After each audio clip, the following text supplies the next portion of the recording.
All right, in this video, I am going to talk generally about the historical context of Beauvoir and existentialism, what her general philosophical project is, which she talks about in chapter 1 in the section that we read of chapter 1, and lead up to the transition to chapter 2. So Beauvoir, you have probably heard of before in the context of her sort of quasi working partners, Jean-Paul Sartre. Together, they shared everything they wrote. They talked to each other about all the literature and the philosophy that they were working on together. They went to school together. They studied together. Their philosophies are really part of one in the same movement.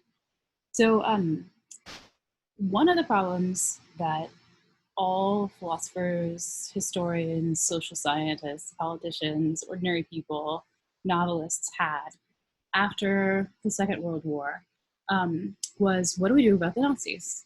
How do we explain why humanity, whom we believe to be so civilized, was capable of genocide?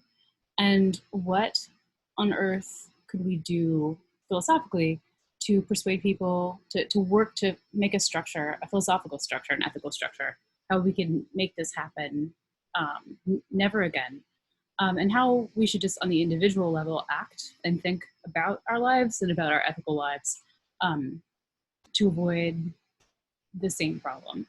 So I think I said this before in class, like I think one of the social problems that we see is that whatever the response has been in the past 50 years, it hasn't been enough. We see a resurgence in alt-right Nazi propaganda. And one of the things that's very helpful about existentialism is that it was a very popular philosophy at the time, but it was mostly ignored by the academy, which means that it doesn't always end up being something that you study in school. But I think we're finding now that both Beauvoir and Sartre's works tend to be some of the more helpful things in trying to analyze current social problems that we have right now, like nihilism, like people who want to commit mass murder, either on a small scale or a large scale. All these things are just very relevant. So existential philosophy is the first 20th century thing we've read. And it's useful because it is diagnosing a very specific modern problem that we have, a post-World War II problem, but it also talks to an aspect of humanity that is also, the claim is that it is just simply how we are oriented as organisms. So if you look at the very first page of chapter 1, I'll just summarize this first paragraph, which is very beautiful, and every sentence in it is relevant to what she's trying to do. And I apologize, having children running in and out of here. We're all home together during this this quarantine. So, all right. The book starts by saying, quoting Montaigne, who's a French essayist, the continuous work of our life, says Montaigne, is to build death. Man knows and thinks this tragic ambivalence, which is what the animal and the plant merely undergo. A new paradox is thereby introduced into his destiny. Rational animal thinking read, he escapes from his natural condition without, however, freeing himself from it. So let me try to explain this. Classically speaking, and we'll run into this in Aristotle, how we want to define what it means to be human, we say we are organisms, we're mammals, and we can talk, we can reason, we interact with each other socially, and we seem to use forethought and planning to think about the future in a way that animals, many species of animals, just edge to the cusp of, like whales, dolphins, elephants, dogs, cats, but they don't seem to be conscious of themselves in quite the same way. We appear to use reason in a way that allows us to contemplate abstractly about what our condition is in a way that a dog simply can't. And one fact that we use our reason to contemplate is the fact that we are going to die, that we are a mortal creature. So dogs and cats, brilliant, intelligent, but they don't think about death. Are they also going to die? Yes. Do they think about it, sit up at night, worry about it, write books about it, argue about what you should do about it. No, they don't. Maybe they're happier, which goes back to Mill's argument about the happy pig. But the problem is we're stuck dealing with our knowledge of the fact that we are not going to live forever. So that's the most important thing that Beauvoir wants us to deal with. It seems to change every activity, every ethical action, all of my interactions with other people, my interactions with myself, if I admit to myself that I will die, inevitably, absolutely necessarily, now, later, who knows. Um, she says that the problem is, though, if this is true about humanity, most philosophies have attempted to cover over this fact. It's a basic fact of psychology that we try to pretend that we're going to live forever, that we're not fragile. And most philosophies attempt to sort of amplify this psychological cowardice we have and try to pretend that we can sort of make ourselves more stable, more satisfying, more long-lasting than we actually are. She says, as long as there have been men and they have lived, they've all felt this tragic ambiguity, but we simply haven't had a philosophy that has dealt with this straightforwardly. It's not entirely true. I mean, the Stoics were great. They thought about that a lot, obviously.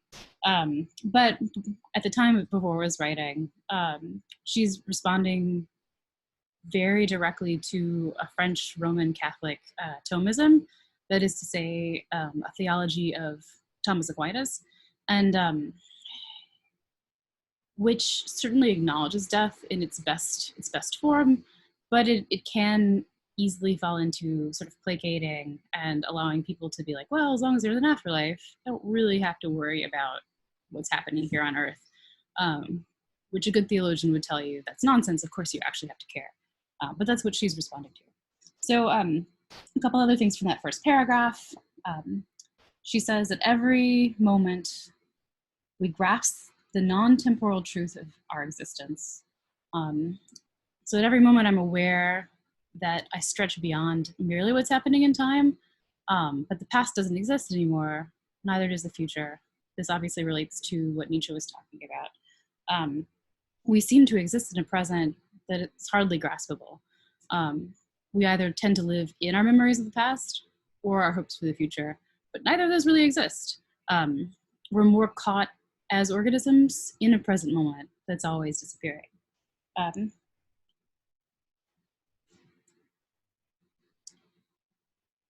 So if you flip to page 9, and this is just the third page of the first chapter, first she lays the groundwork for what's eternal about humanity, that we are conscious of our own death, and that's a unique organic situation. And then she points out that in modernity, post-Cartesian, post-Enlightenment, post-World War II, post-technological advance, there are certain aspects of how we just live together today that exacerbate and make worse this basic problem. So on the third page in my black, white, and red edition, she says, the more widespread humans' mastery of the world, the more they find themselves crushed by uncontrollable forces. Though they are masters of the atomic bomb, yet it is created only to destroy them. Each one has the incomparable taste in his mouth of his own life, and yet each feels himself more insignificant than an insect within the immense collectivity whose limits are one with the Earth's. So this is part of the problem.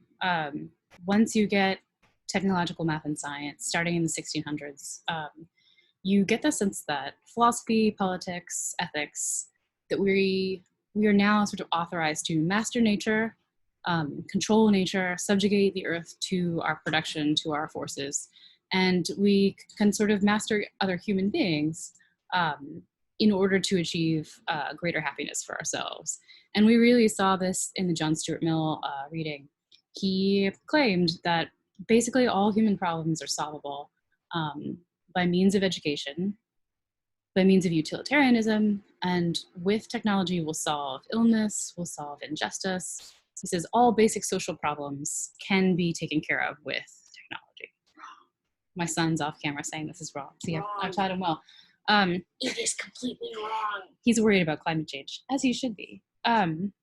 So we are now in a position to know that this is not, we can't be as optimistic as people were in the 19th, 18th, 17th century. And Beauvoir is right on the cusp of when people were finally first realizing this. What did they realize? That the Nazis had used science and technology to run horrific medical experiments. They used technology to more efficiently kill other human beings by means of the invention of the gas chamber. She talks about the atomic bomb. We created things like the bomb because we believed that we were going to be in charge of the earth. But in fact, what it means, it renders humanity seemingly more powerless. She's got that great line about how we each have the incomparable taste in our mouth of our own life, and yet we feel ourselves more insignificant than an insect when I look at the vastness of humanity and the vastness of this global economy and earth that we all participate in. So that's the specific problem that the current cultural and political and economic situation pushes us in. The fundamental part is our relationship to death, and the sort of like current local problem is modernity with technology and our belief in our own unlimited power over other people and over nature.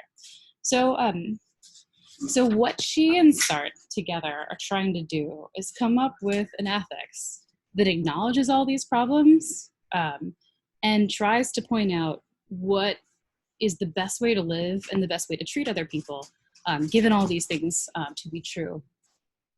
And I'll go ahead and give away the ending, which we sort of discussed both in the context of Kant and in the context of Nietzsche. We can only be fully free, and freedom is our goal for Beauvoir. It's her telos or end.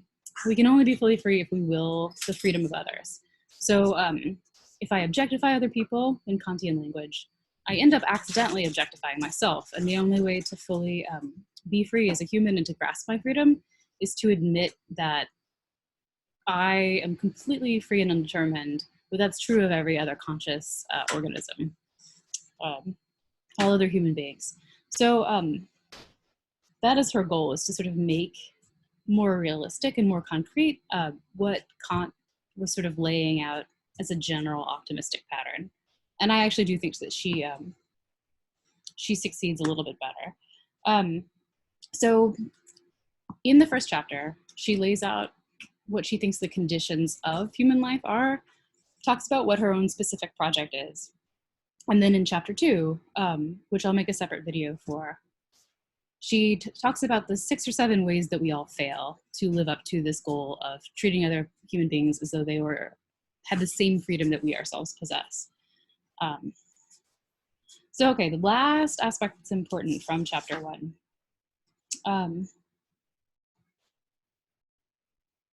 If I were lecturing in person, I would include a couple more things, but I'm just gonna try to limit it to 2 or 3 points.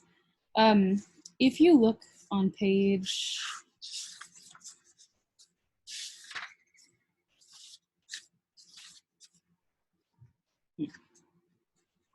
yes.